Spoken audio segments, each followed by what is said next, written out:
Hello, welcome to Staring Down the Storm, Autism Advocacy in America. I'm your host, Tabitha Ziegler.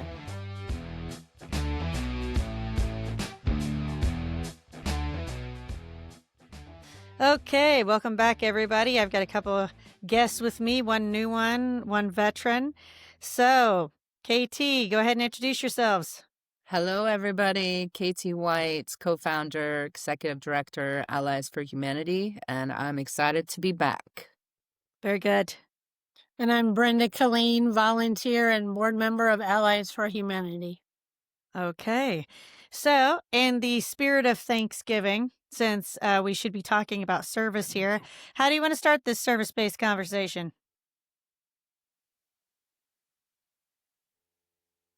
She left it up to us.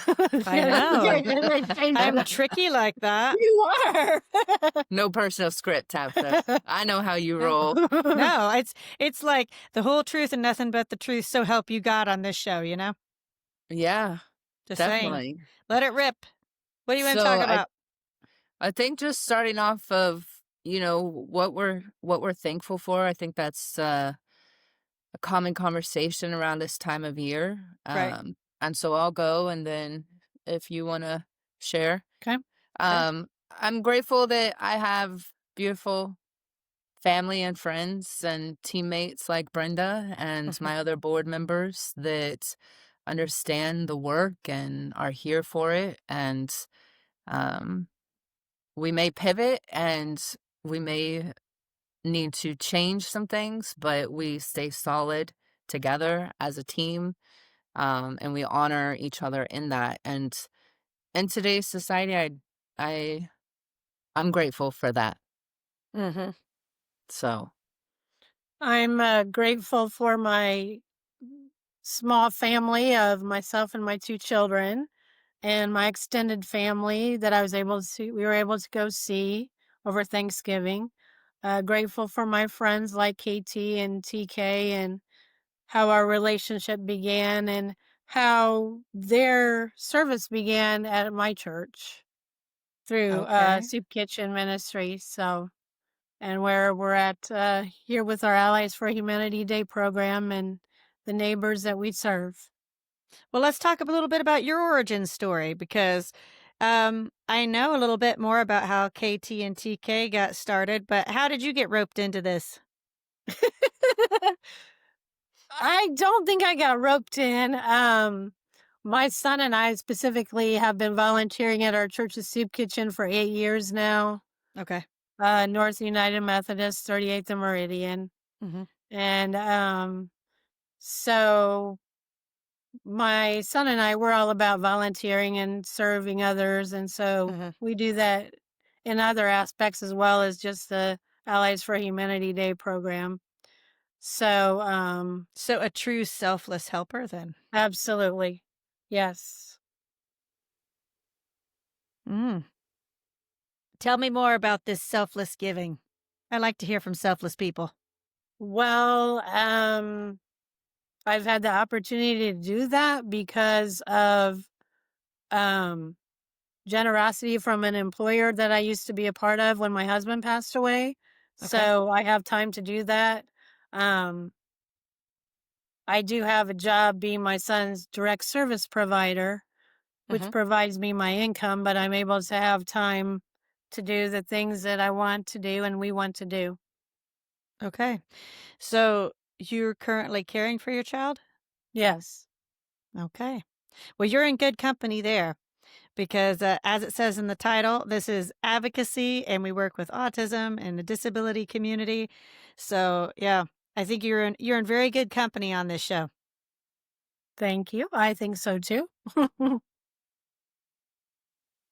Right. So let's have these conversations about people doing the work and people pretending to do the work, and these Thanksgiving type times.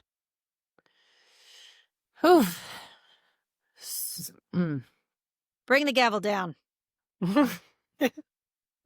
Because I'm a firm believer in, Jesus flipped tables. So, Absolutely. I'm one of those.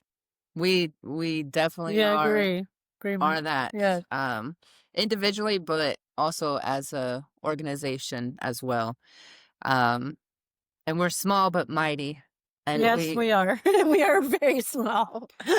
we all do agree in honoring our own spiritual walk and path, but that is definitely something we all agree on.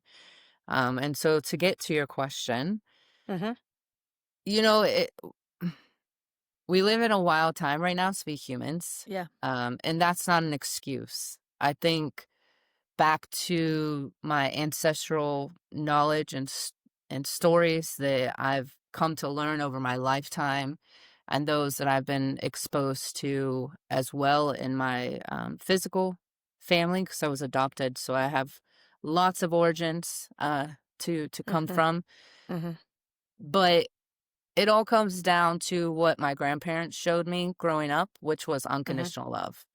And that's something, as well as believing and knowing Jesus flipped tables, is Mhm. that we truly believe in loving people unconditionally. Um, and that sounds easy to Mm. some people. Uh, and I think it's easy for some people to think that they're doing it. Mhm. But unfortunately, what we have come to see, and I will speak for TK and I, and Mhm. Brenda, you could speak to for yourself, but what TK and I have come to find in this city over the last 3 years, almost four, of doing this work now, is that it's a lot of, I don't want to say just lip service. Mm. It's a lot of talk with action, but to some people, the action doesn't match the conversation. And for us, we're here for getting to the root, getting to the root of why people are still experiencing this. Why is our judicial system still suppressing people?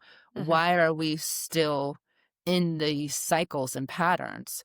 Mhm. And so we're not here for surface level. And Mhm. so for Allies for Humanity, the action behind our work is because of that. Mhm. And I think it's easy for some of the big players, the big people, the big organizations in a big city like Indianapolis to continue to get funding because they're doing surface level work. Mhm. And people like us who are grassroots and small organizations and actually going to deeper understanding and witnessing people like Jesus did, it's not really balanced in our city. Mhm. And so sitting in a pulpit and preaching about serving or saying you're serving people and showing them the hands and feet of Jesus while other people are going out and actually doing the work, it's two totally different things.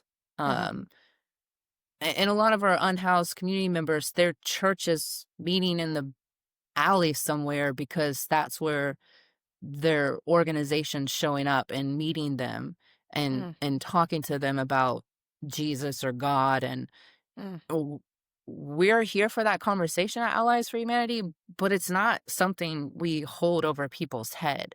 Mm. And unfortunately, there are organizations that listen to my sermon, get your food, or vice, Ah. listen to my sermon and get a resource or a help. And Mhm. Allies for Humanity just isn't here for that. We're not here to um, dog organized religion. We just see past the veils of organized Mhm. religion. And we believe in just loving people unconditionally. And so for us, TK and I have seen a lot of this stand at the church, talk about it.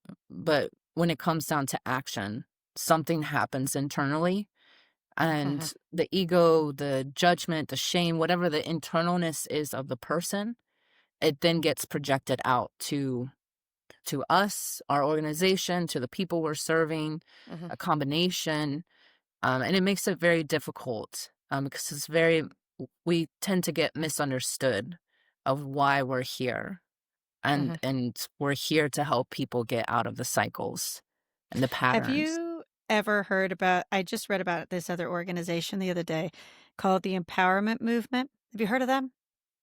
No. Mm-mm. They're in Detroit, and it's a really cool story.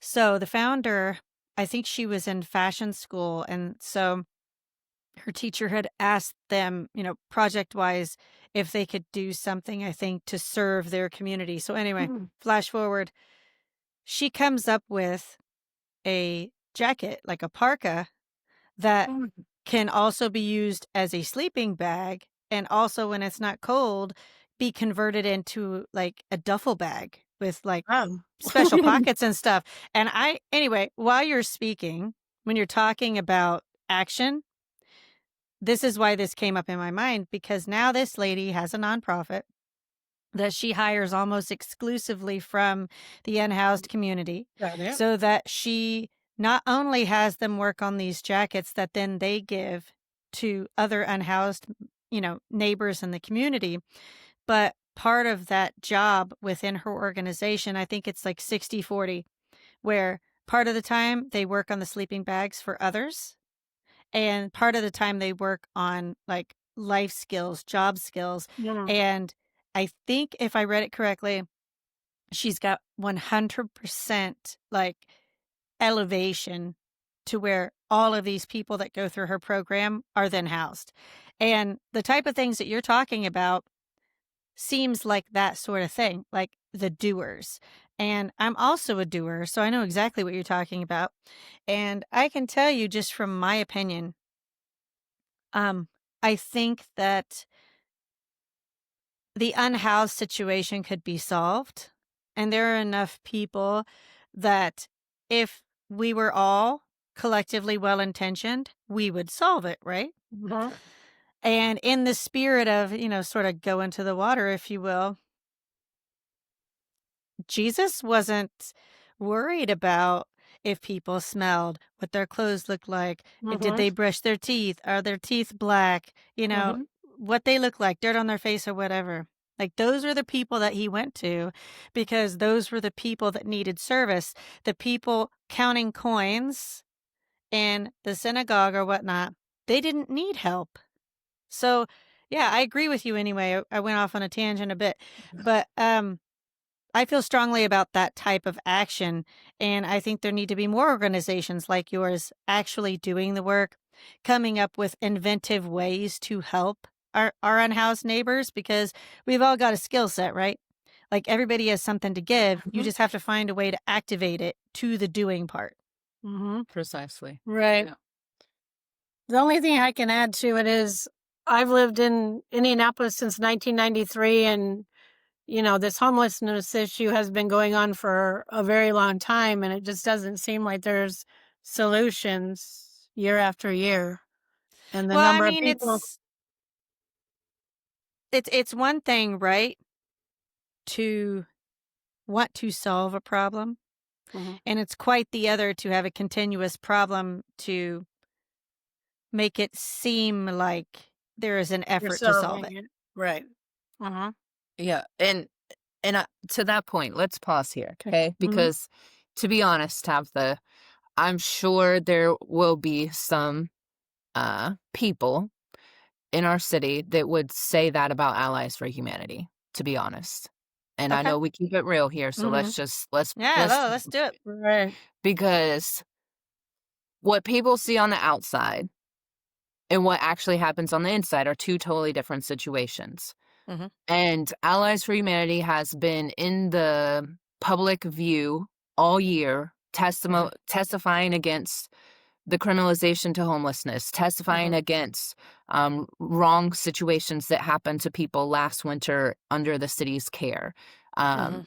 Mhm. And even over the last few months, we've been in the media for promotion and to get the call out for more people to come into this depth of work. Mhm. But we haven't had a actual solidarity of a space where we have been able to break into a healthy flow, and we have still been in crisis mode since last year. Yeah. Mhm. We and so I full-heartedly understand that, and it's something as the co-founder, but also executive director, it's something that I'm constantly like, well, we could be doing this if we had this, or we could be trying to do something different if this crisis wasn't happening. And Right. the reality is that there's crisis every day Sure. when we're working with this population, and we are a grassroots organization. And so we have thought we had solid a solid home, a solid foundation. Mhm. And we found, and so we've been working over the course of 3 months on a extended program for our neighbors to Okay. support them during the winter. Okay. And then all of a sudden, after 3 months go by of progress and communication and bringing other partners in and community efforts and support raising for financial support, Mhm. all of a sudden that was pulled out right from underneath us. Mm. So when you take a grassroots organization of doers who we don't really sit here and ask for permission.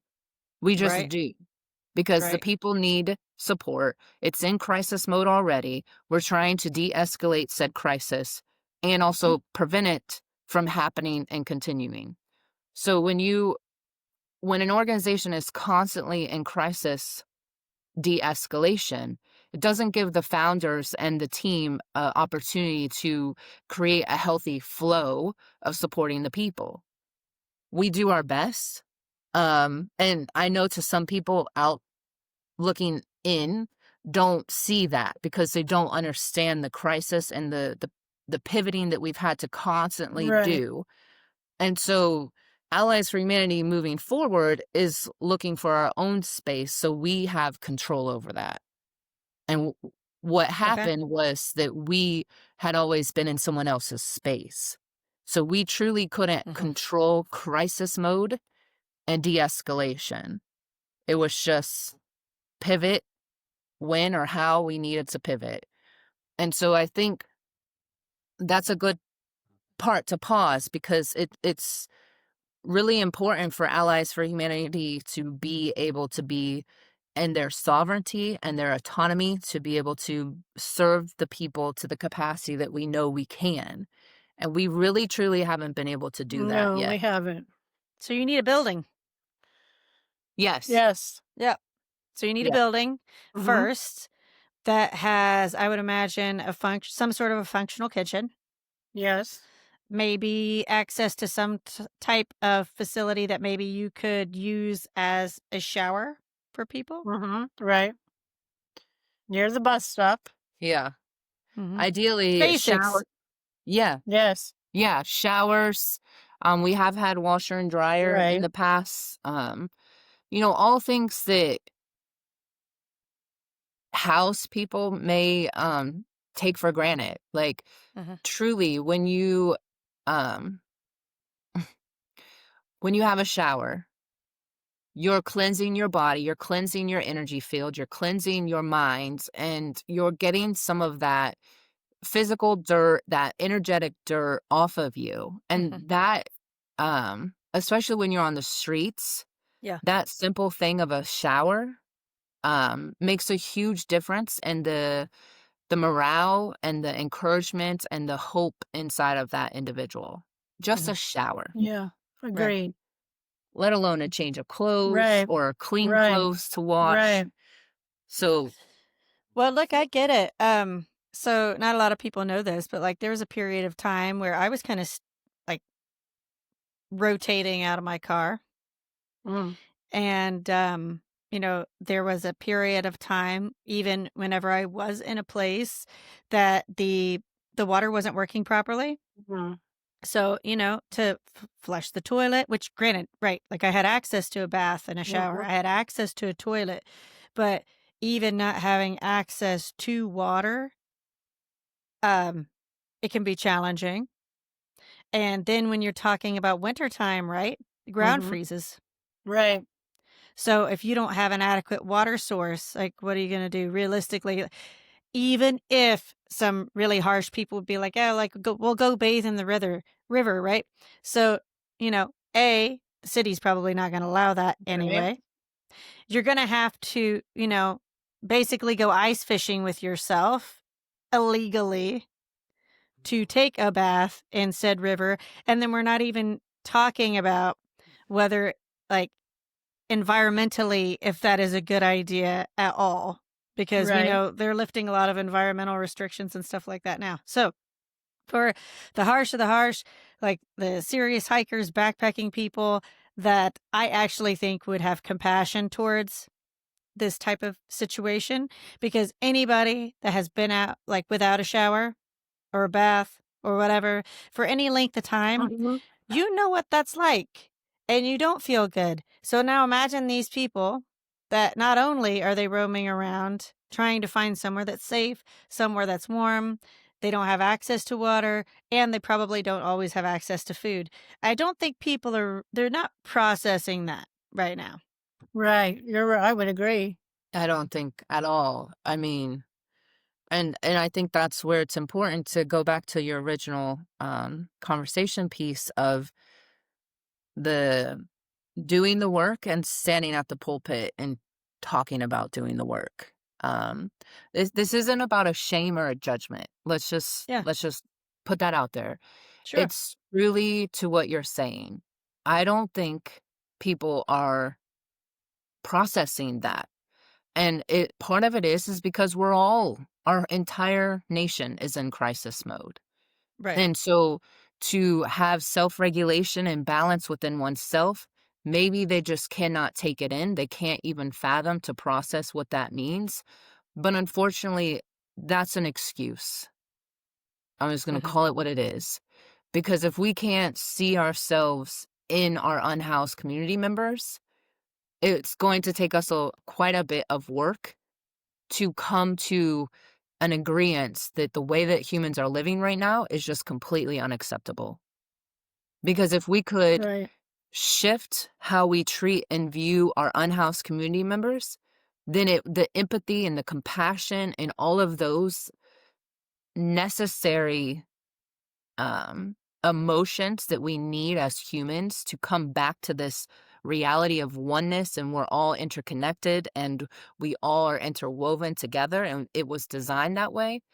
It's really struggling to come up to the surface because we can't get to that compassion and empathy level. Side note, but I'm using this as an example of people's state of minds right now, right? When you have a lieutenant governor who is deeply embroiled in this like child sex scandal right now, Mm. like, and not a lot of people seem to be talking about that type of thing. I think that just shows our media right now. They're also not doing an effective job of talking of the needs of the people. We hear a lot, just your average Joe, right? We're hearing a lot about these very rich people that all their things and all the things that they're doing. But it's taking people like you and I, podcasters and nonprofit, founders and stuff like that, to be doing the work to show the people, hey, here's your reality check. Everybody's just a paycheck away from being in the Right. unhoused Yeah. community. That's what I Like, was gonna say. you could look at yourself and your children in the mirror of your rental bathroom or whatever right now. And the the more and more that either our state government and our federal government tries to placate and move money towards the more elite second state classes, this is going to continue to be a problem. And Right. so we're at a spiritual conflict level, irregardless of belief system right now, because something has to happen in the American psyche right now on a mass scale for it to click, which I think it's starting. But it's starting with conversations like this, right? People just being Right. honest and being like, listen, this is what's going on. If whatever news source you're either listening to or watching if they're not reporting on this, then they are failing you, because this is what's going on in your backyard.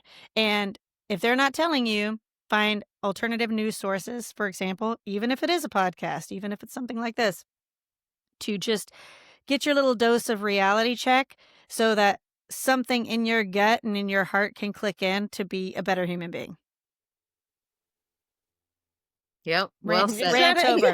Rant Well over. said, Tabitha. I know. I'm good for the rant, but seriously, I also, like, I'm right there with you. I get so sick and tired of it. Like, I'm raising little humans. I'm hoping they're going to be decent human beings. Right. And I wouldn't also be doing all this advocacy stuff if I didn't think there was a need for it. So I very much understand where you're coming from, that you guys could be doing anything right now. Like, you're not Right. doing this because it's a good time. You're doing it No. because it needs to be done. Right. Yeah, exactly. This is very difficult work, to show up to this level of trauma-informed support, um, in a city such as Indianapolis, the size of Indianapolis. Yeah. When we have over 2,000 people on a wait list, we have local government that has essentially canceled all housing vouchers. Mhm. We are having some support from other organizations or churches or community Mhm, members mhm. that may have not been engaged in the past, but they're like, Sure. what needs to happen? What needs to happen is we need more people. We need more Yeah. people who have shifted into curiosity and doing. We need more people who have money to be Mhm. able to say, okay, I don't know how this is going to work, but Mhm. I believe that you know something more than me, and Mhm. put the ego in check Mm. and just say, Allies for Humanity or such and such organization, I don't know how to solve this, but you clearly know what you're doing, and I want to support your work so it can move faster, because Mhm. I don't want to see people dying in my community. Right. And to your point, the media is gatekeeping a lot of the truth to the mass community members. And so a few of us are coming out and speaking and doing podcasts or doing Mhm. other, Mhm. information to try to get the true reality out there. Not from judgment, not from shame, but just this is real. These are real people, and they do deserve a lot more, because I pray that I don't ever end up back on the streets like I have in the Yeah. past, because Yeah.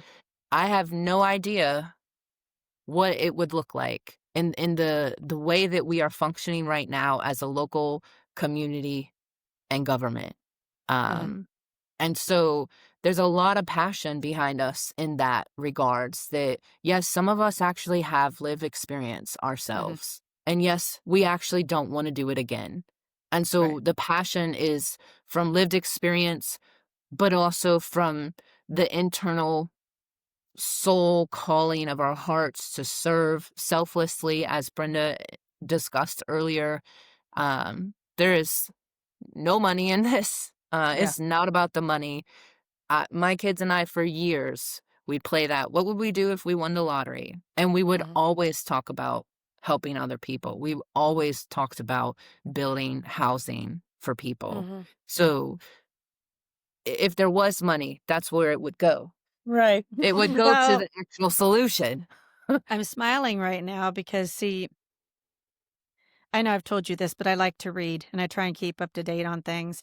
And I do feel like the universe, God, what have you, something is working in my life and I just keep following it.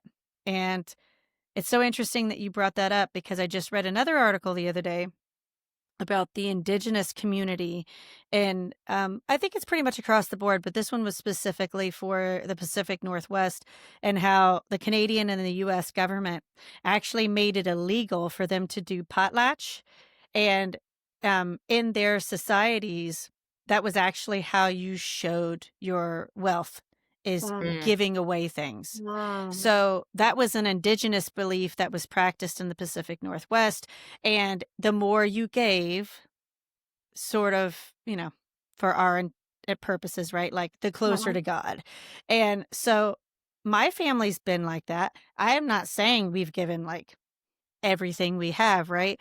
But I've seen people do things like that, like the type of things you're talking about. I try and do that with my own children, just really thinking about w- what is more important, right? And like someone told me this once. I can't say the one part because it's a little racy, but basically, if you can't eat it, or then what are you going to do with it, basically? Wow. But for real, I mean, that's the sort of thing we're talking about right now. It's like the amount of food that the grocery stores throw away on the daily. Mm. For example, like there are all these different examples that we have of just waste, of not community. And let's just be real, this is a team sport. Like humanity is a team sport. Right. So get in the game already, Right. Aho. Mm-hmm. right? Yes. Yeah. I mean, I could really go on a full rant, but like the Haudenosaunee, like they were a matriarchal society, that it was the women that divvied up who needed what. I think there are a lot of matriarchal societies in Indigenous culture. And since we're speaking about, Thanksgiving, everybody has a different word for, how they are observing this time. But, the Indigenous community was massacred. And Right. the United States government, as well as the Canadian government, they were hell bent on making sure that these people were not allowed to practice their ways because it was a threat. And the type of thing that you're talking about, and I know we've had this conversation separately, but like I do think there's something like bubbling up in those of us that either know or suspect or were told stories that we have some sort of link to the Indigenous community. Not that you have to have a link to the Indigenous community. Anybody can do it. But this stuff needs to seep into American society because this was our origin story as Americans. Like, this is what this land was about. It was about helping others. And I personally believe, like, Mother Earth is angry right now. Oh She is yeah. just showing us in every way she possibly can. And those of us that are getting these inclinations to start a nonprofit, start a podcast, help the unhoused, just any skill set that we have in our toolbox, the earth is screaming at us to activate, essentially. You want to add? I don't have anything to add. Oh. No, look, wait, this is a It's conversation. Oh, It's a conversation. Like, I'm right. not saying that I have to be right. Right. I'm saying, like, I read because I want to be knowledgeable, because I want to help people. Mhm. Like I wouldn't have put advocacy in the title of my podcast if I didn't want to help people. Right. Absolutely. I mean, advocacy. I advocate for my son with special needs. He's 30 years old now, so I'm all about advocacy. I think, and even to that, sorry, I had to, I I got know some you're saging. You're saging how. over there. So if any of the viewers see the smoke, that's what's happening. But hey, I mean, honestly, we're adults, so I'm not here to judge anybody. You do your thing over there. Yeah. I think to add to the conversation, and even to what you're sharing, Tabitha, to me, it all goes together. Mhm. I am Indigenous. I am one that was stripped away from my family at birth, and I'm one that was not had access to that culture in my family until I was an adult. And that was because I've found in my way. And so it's definitely hits different for me being an adult, coming into this and not having the depth of physical connection. I have ancestral spiritual connection. I always have. And I'm grateful and thankful for that. Um, and I'm grateful that I have grandparents from my adopted family that understood unconditional love. There was no no boundary to a color of your skin. There was no boundary to your religion. Mhm. They just really understood unconditional love. So between those two things, I've got here. Mhm. Um, I think as I've traveled the world and I've understood unconditional love, and I've been on this mission for almost 20 years now to figure Mhm. out how to show up for humanity in Yeah. this regards, and what I call ninja training.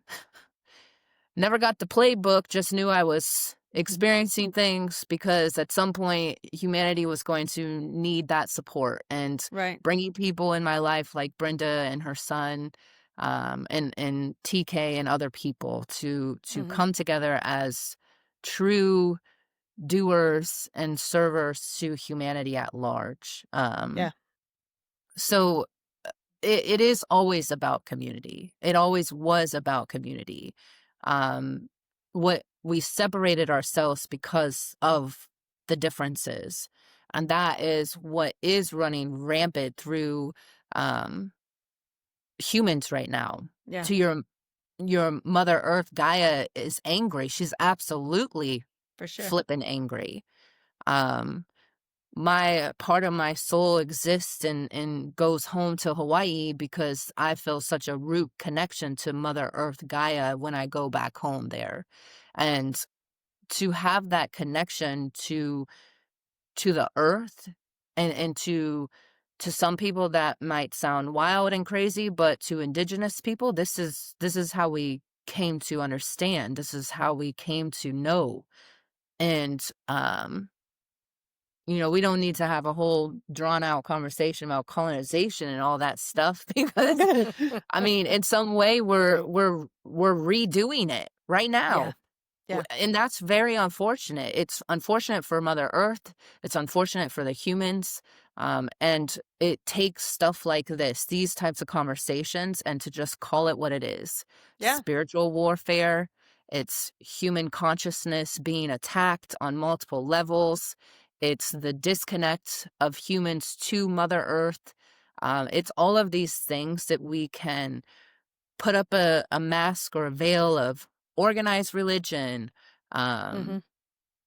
or politics, or religion politics now. Mhm. I mean, it's all these different veils and these different labels of things that humans are experiencing. And it's great to have a conversation and understand, but we have to choose different. We have to choose Right. to move beyond those veils, or else we stay in the patterns and the cycles. And as we discussed earlier, that's not why Allies for Humanity is here. Right. Well, I mean, I just think it's wild right now, honestly, that I mean, we all know about them. I was an 80s kid. I remember hearing the, televangelists on the TV and hearing stories about how they drained grandma's bank account because, Mhm. they were conning some grandma to give them money to serve the purpose.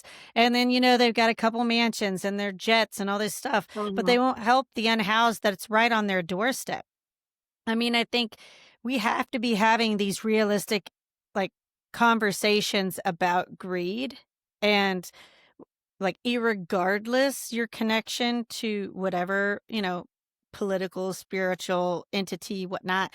Like, if you are a follower of Christ, Buddha, Islam, whatnot, like, it goes against the tenets of all of these religions. Right. And these people that are weaponizing and exploiting religion to their benefit. No bueno, man. Like that's not what it's about. Like I I can't do everything, right? Like all of us individually cannot do everything. Right. But if we did pool our resources and our thoughts and our skills together to at least attempt to unravel the complexity of what this is and how to fix it, it seems like a no-brainer. It Yes, it is. It really is. I think it's a no-brainer. But just saying it out loud right now, like literally saying, like, there shouldn't be unhoused people. It's a no-brainer because like all of us could be them. Mhm. And to walk in a world where we're so overcome by greed, it's like, dude, like, how many yachts do you need? Right. Honestly, like, does it fill you up? Can you eat it? Are you sharing it with people? And to have these type of conversations with our children of like, what is walking in Christ's image? How do you serve your community? And then, like you said, the doing part, taking them to a soup kitchen and being like, right, here we go. Like, here's your practice run, kid. Like, you're 10, whatever. Like, put an apron on, use a ladle, butter some bread for a sandwich, have a Right. conversation, play a game, just Uh-huh. do something and put these kids in action so that they grow up that way. So that our generation starts to undo this massive amount of greed and negativity that has brought us backward in time, you know? Well, and I hear you, and I think, from what and I'll speak for myself, and you definitely chime in if Okay. you pick up anything else. I think from my firsthand experience of this for almost 4 years now, yes, there's greed. It's a Yeah, lot of ego as well, sure. but there's also just unhealed trauma, to be Mhm, honest, Tabitha. Mhm. Um, and that's intergenerational. sure. And so what we choose to hyper focus on is that trauma and Yeah, trying to really address with an individual, um, one to one on how or what that looks like. And right. we are not licensed therapists. We do not pretend to be. So I will Sure. put a disclaimer out Right. there. But I don't think Right, you need to be a therapist to have some compassion and empathy from a right, trauma informed care perspective. And so right, our team, we flow and function in that. We have different certifications, different specialties, and things that we're growing into specifically to support the need that we're getting back from our neighbors. right. Um, but I think it's bigger than greed. It's bigger than the ego. Sure. Because when you get past those two things and you can look at that person individually as a human, a soul as well, Mhm. you'll see the trauma. You'll see the Yeah. internal hurt, or the inner child that didn't have the love, and so they can't give it as an adult, and therefore they can't get past the ego or the greed because they had to do all these things themselves to get what they have, so why give it away? Mhm, And so the bigger dissonance between someone activating and staying station, I mhm. truly, from my perspective, is the trauma. And Yeah. I would love for you to chime in from your perspective. I mean, everybody has trauma, whatever form that takes, you know, guilt, shame, grief, um, drug abuse, Mhm, addiction, sexual abuse. I mean, the list goes on and on. So that you have to address those things. mhm.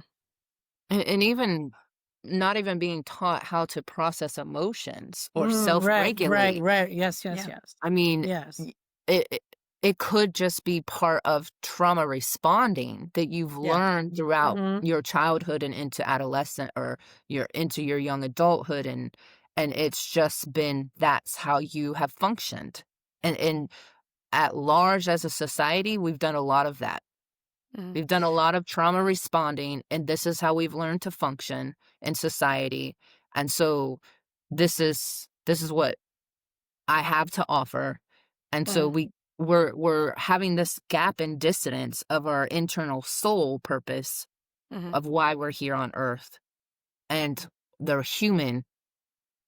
And so we are, I know we say it like it is, we speak the truth, but at Allies for Humanity, that's what we're doing. We're mhm. addressing the internal and the dissonance between the human.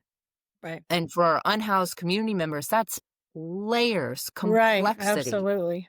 And I'm a firm Mhm. believer that I don't want to talk mental health until I talk about the root. Don't Mhm. tell me that somebody's got all these mental health diagnoses when you Yeah. haven't understood or addressed the trauma that they experienced when they were a child, being Mhm. sexually abused, Yeah. manipulated, all these other things. And now they're on the streets and now they're Mhm. using, abusing, or trying to go through recovery. And we want to Mhm. just slap money on mental health. Mhm. No, we need to talk about trauma. We need to talk about nutrition. We Mm. need to talk about Mhm. hydration. Mhm. And so this is why it's so complex when you work with this population and try to get other people to come into the work, because it's not a, here, I'm going to give you some food and you're going to Right. go on your way. Mhm. No, it Allies for Humanity, it's way deeper than that, honey. It's way deeper than that. Well, I was just gonna say, right? Like, it's so easy if we feel like, okay, I'm gonna do my good deed for the day, right? Mhm. Especially if you're a member of the church Mm. and you're like, right, okay, I've got an hour a week that I can allocate to some, faith-based service, and I'm gonna pick something that is sponsored by a faith-based organization because it aligns with my religious order or whatnot. But I'm essentially just doing this because it makes me look good. And it's okay if I maybe put on a nice fancy apron and my hair is all done and my makeup's done and whatever. And I'm looking at these people that are Yeah. less than me, thinking to myself, oh, look at me. Look at this great deed that I'm doing. And okay, now I'm done. Apron comes off. I'm going to go back home to my peaceful abode that is warm, has food, has a shower, whatever. And then I'm going to forget about these people because I was not there for those people. I was there for myself. Yeah. That's Right. the dissonance. Right. You're That's a Mhm. different thing altogether. Mhm. Yeah, but that's the dissonance. Yeah. That's the dissonance But people don't between talk about soul. that though.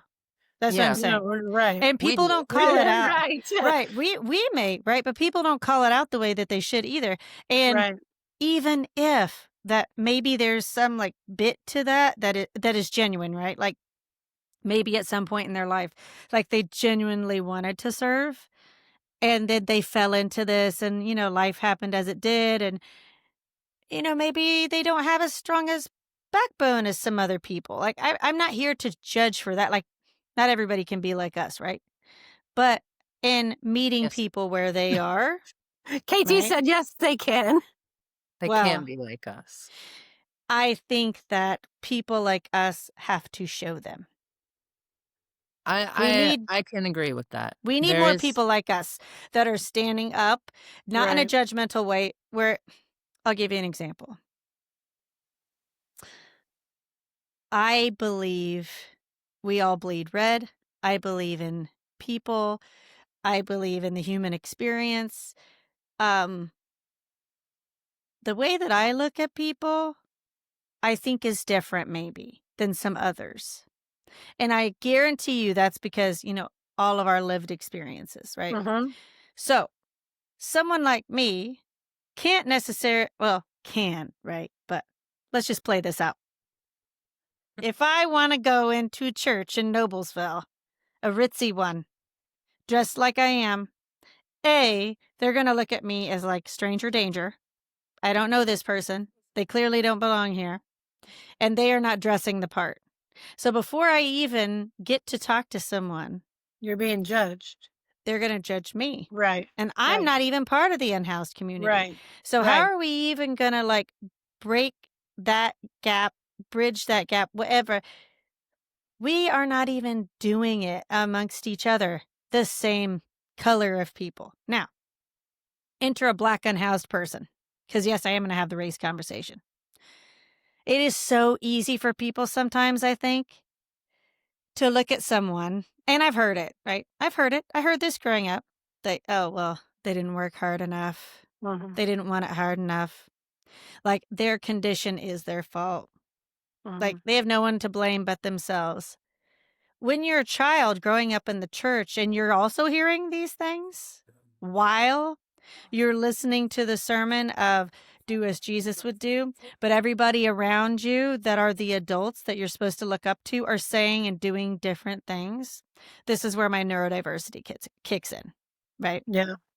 I didn't know what it was back then. I know what it is now. And thank God that I have my diagnosis now, honestly, because it's been so freeing, and it's allowed me to split from the herd and be like, Mm, Oh, I was onto something here. It mm, wasn't me, right? Not judging you guys, but this is why I always say the neurodiversity people, like the autism community, we're the canaries in the coal mine, because we're the kid that was sitting in church listening to the sermon. Maybe mom's sitting next, like this was my mom's deal to keep us quiet. She'd be unwrapping candy and giving us Starburst and stuff like yep. that. Right? But it's just a fact. Right. So, we're sitting there, I probably was in tights more than I would have liked, and they were really itchy and I hated it. So the whole time my skin feels like it's on fire basically. So I'm more focused on probably listening, as well as I want to get home as fast as I possibly can to get out of this torture suit. Right. But also being very well aware that in Sunday school and in regular sermon, I'm checking this stuff away, like checking the boxes. It's going in my mental vault. And now that I'm an adult, I'm like, you bunch of hypocrites. You keep teaching these kids how to live like Jesus. And when they start flipping tables, you're shocked and you're clutching your pearls and you're like, what? Well, hold on. Like, we didn't teach you this way. Yes, you did. You absolutely did teach us this way. And now we're doing it. Now we're holding you guys accountable. And that makes you uncomfortable because you weren't walking like you taught us Christ would walk. Leading into all the work that you do for Allies for Humanity, I'm just speaking about one person's experience through all the levels of churchdom leading to now. That now I have little kids, that now I'm taking my kids to like a Sunday school, right? yeah. And I'm like, no judgment for the churches, but I'm just saying, all these little eyeballs are watching you, and you're supposed to be the standard. Like the deacons, the older ladies in the church, like you are the people that these kids are looking up to decide what type of human they're going to be and how they're going to serve in their community. Thoughts? Yeah. Wow. Yeah. So I'll share a conversation I had with one of our guests, our neighbors, who truly is unhoused. Probably about a month and a half ago, we were at a community event and they came through, and it was kind of slow. Not a lot of people were coming in. So we had an opportunity to just have a one-to-one conversation. And they were like, so what's your affiliation with the church? Because our current program is inside of a church. And I was like, oh, well, we're not affiliated with the church per se. We're just housed here and, are honored and blessed to have this space. And they're like, well, and then it just kept going deeper into organized religion conversations. And they're like, but you serve like Jesus. I said, absolutely, we do. I said, thank you for witnessing us. Yeah. And he was like, they didn't understand. Well, why are you not affiliated with the church? I said, I'm a walking church. And they were like, they sat back and they were like, I was like, yeah, I don't need to be inside of a church. I'm an ordained minister, but I minister to people in the way that God tells me and shows me to minister to them. I don't need a pulpit. I don't need a pew to do that. And I think at some point, TK and I refer it being lost in the medicine. Some point we have, as humans, have got lost in the medicine of a man-written biblical book that says this is how we are supposed to be, and this is how we're supposed to act, and this is what was said when Jesus walked the earth thousands of years ago, and this was his experience. And I'm sorry, I'm not here to have the argument, but it's not my truth. My truth is that Jesus came to this earth, walked this earth to show us and tell us how to love each other unconditionally. I believe that there is a lot of good knowledge and Mhm. nuggets in that book, but to the depth of my soul and my ancestral knowledge, I cannot have the conversation without it going this way because this is how I view it. And I Mm. think to limit our God given ability to show up for each other and to serve each other in unconditional love, we have got lost in the medicine and said that Mhm. it needed to look a certain way. It needed to sound a certain way. And Allies from Humanity is not here for that. Yeah. Brenda and I share a lot of similarities, but Brenda has her own walk just as I have Sure. mine. Well, yeah. Are there Well, crossovers? Absolutely. Absolutely. I was just gonna say, something that really bothers me, right? I just have to say it because I can't help myself. This Micah Beckwith stuff, just every Mm, bit of my body is on fire. Because I'm like, how dare you? Like, whether or not you end up being like officially apart, right? I always think back to the church and I always think back to the way that I was raised in the church. And I'm like, you're not going to tell me that you're a like brother pastor with this other guy whose son was doing all kinds of bad stuff with kids. And I know how it works in the church with the hierarchy with like the preacher and the preacher's family having access to everybody, right? The fact that like for so many people in Indiana being very religious, right? That there's not this uproar about that type of stuff. It speaks volumes, right? So I'm just using that as an example, but whether it is using the Bible or another religious text to do bad things to women, to children, to different races, to your unhoused neighbors, to the disability community, you just mhm, see where this all yep, lines up, right? mhm, It's like we, whoever, we feel that we are above all of you and therefore the rules don't apply. And I just keep seeing examples like this over and over and over. So, like I'm very much in your camp about the walking church, and I'm unapologetic about the things that I say that way because I'm like, you know what?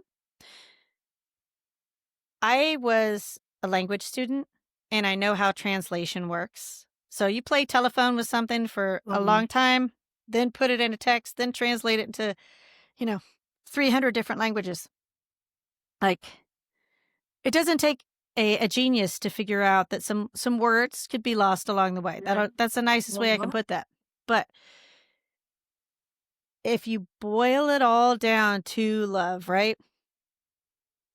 I'm like, I don't know how people are taking their Sundays to sit for hours at a time amongst people that either are too weak to say something, too spineless to say something about these things that they see that they know are wrong, or they believe it's okay. And that is where I really struggle with the relation to churches and stuff like that. So I think it's great that you lead the way that you do because I think so many people have a trauma story around religion, and to do the type of work that you do in a church and to have somebody walk in that may have some type of religious trauma, Mhm. that must feel like I felt in those tights when I was in church, but worse, right? Like Right. your skin is on fire. Like you feel like the back of your head's going to shoot up in flames because of the things you experienced. And I would imagine like everything in your body just must be activated in that trauma response of like, okay, what am I going to be walking into? What are they going to make me do so that they can essentially hold this carrot? So I'm like a freaking horse or a donkey and I just have to, jump through the hoops to get my food or to get some clothes or whatever. Mhm. Like, that's not help. no. Right. And unfortunately, that happens a lot more.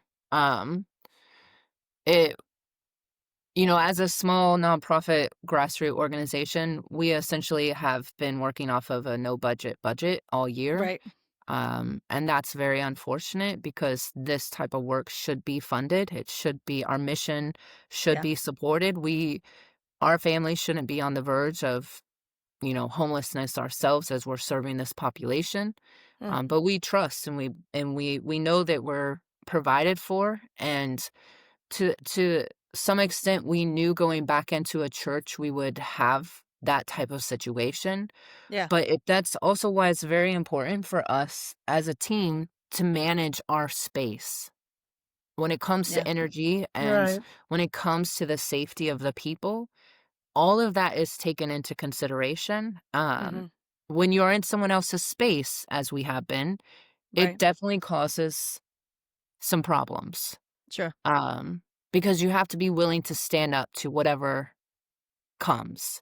Mhm. You got to be able to go into the lion's den and just trust that you're not going to get ate up by the lion, but you got to go in because that's what the mission is calling for at the moment. Yeah. And we've had to do that more times than I would like to admit or even talk about. Right. Um, but that's commitment and that's the loyalty and the integrity that we have within our own selves, but also as an organization for the people. And, we have learned where we are willing to go into now and where we're definitely not going back at all. And that's Yeah. unfortunate. And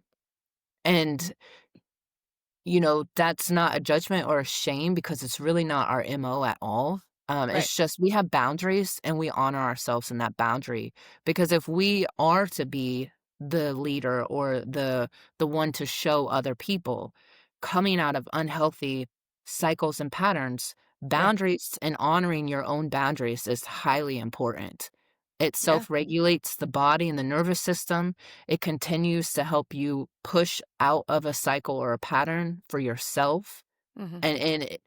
And there are some tossing of the table moments where you're just like, no, F this. I'm not doing Yeah. this anymore. Mm. And Yeah. and you gotta be able to have that confidence for yourself. And that starts with boundaries. And so if Yeah. if we as an organization aren't comfortable with doing that, we're not serving the people to the capacity that the mission calls for. And Yeah. so we have to be able to come to an agreement among the team and the board to say, Mhm. where is our boundary here? Yeah. Because this isn't helping. This Right. isn't serving. And so, there is a lot of trauma and a lot of cycles that come from organized religion. Mhm. And w- this isn't um, this is just a real conversation, and the religion politics is like a whole nother level to that Yeah. hierarchy and the patriarchy and the control and the fear and the weaponizing. Um, I and then the complexity of the ego being in there, the Mhm. ego weaponizing religion in that as well. It's Mhm. very complex, and it takes a lot of strength. It takes a lot of community coming together and supporting that strength and taking your voice from protest to action. Yeah. And that's where we're at right now. As an organization, that's where we're calling more people in. That's a lot of our prayers that we do. Um, and so I'll just take a moment to pause because I can sense her energy. There's a lot of processing happening, Mm. and um just give you some space to speak to that because that's part of why we're here is to have this real conversation, but Yeah. also to say who the F we are and what we're doing here. Like, Yeah. We're being respectful humans. I mean, with dignity.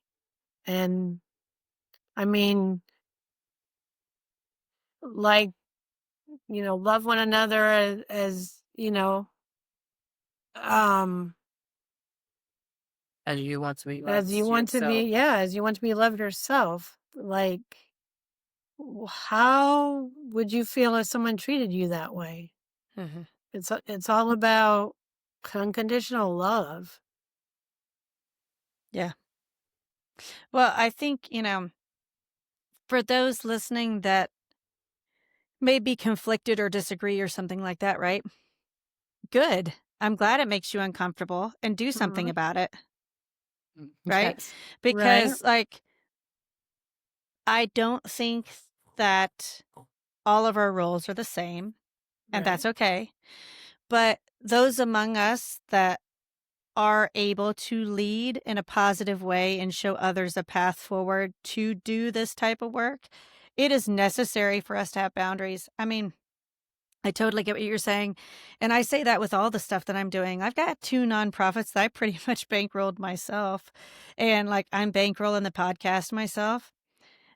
I am super thankful, like you, that I have a team behind me that, whether they're board members or whether they're team members for the podcast, I couldn't have a better team and better board members because it was born out of friendship, and we have a common desire to do good. And I don't think you can do this type of work without people like that. And I tell them all the time, thank you. I couldn't do what I'm doing without you.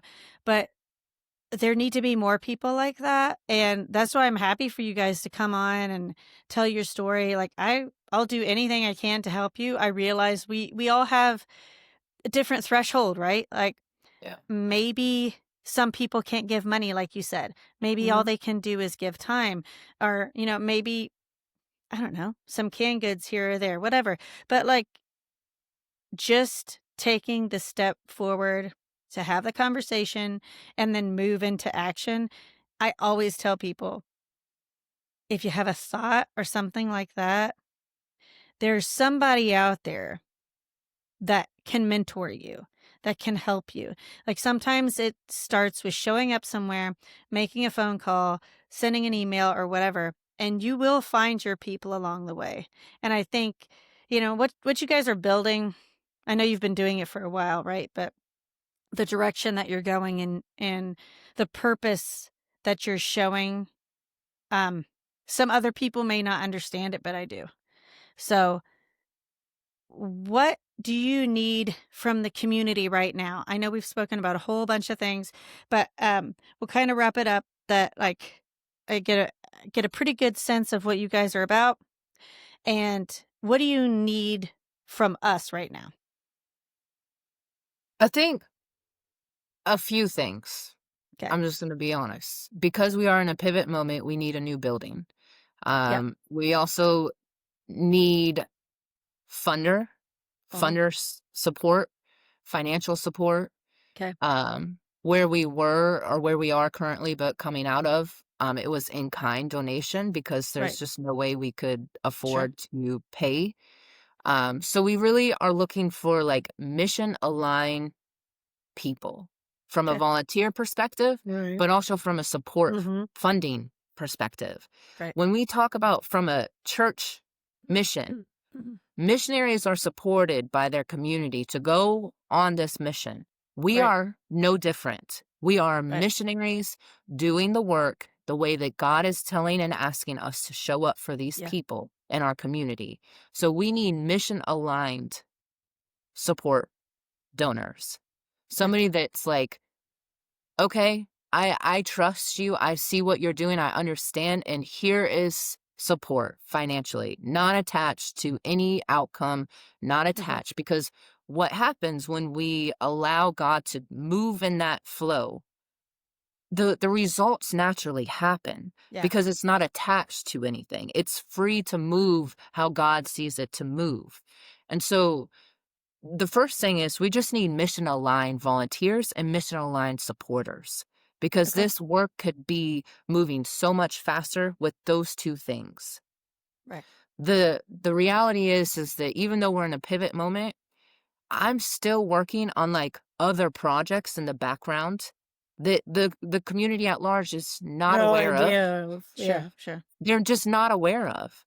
So we need more board members. Again, Mhm. mission aligned people. We need board members. We need people who want to truly put action behind this housing crisis Mhm. that we are in locally. Let's just stay Right, local. right, Sure. Yeah. right. We need people to come along. We have different projects going on. If it's a housing, you're interested in the housing. Okay, come along. We got a project for you. If it's Right.